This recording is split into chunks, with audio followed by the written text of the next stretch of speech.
بناوی خدای مازن دلوان اما کدازگاه تندرستی گشتی کردستان خوشحال بودم که افرو ما سردانا شاروچکه خلیفان کرد چونکه شاروچکه خلیفان شاروچکه کرد که بیت ناوچه شاخاوی که جمهوری دانشتوانی نزدیکی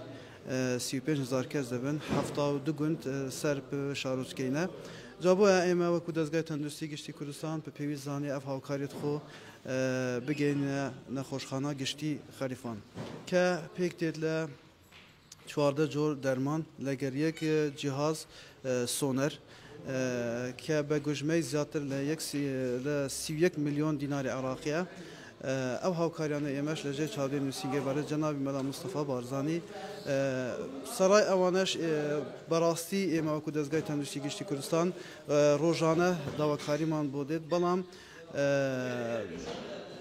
وضعیتی دزگاه کمالوانیه که همو او داواکارانه که پیشکش به دزگاه دکریت اما جبجی بکن راست خو اما وکو دزگاه تنها دتوانین مانگانه لبو یک جیان دو جی درمان کان داوین بکن. دکتر کران چون دروان نم هاوکاری دزگاه اما بناوی حولاتیانی خلیفان سپاسی دزگاه تندرستی گشتی کردستان و نوسینگی برس جناب ملا مصطفی دکین کەوا کۆمەڵێک دەرمان و جیازێکی سۆنەریان بۆ ئێمە دابین کردووە هیوادارین بەردەوام لەسەر کارە باشەکانیان دەستیان خۆشبی زۆر سوپاسیان دەکەین.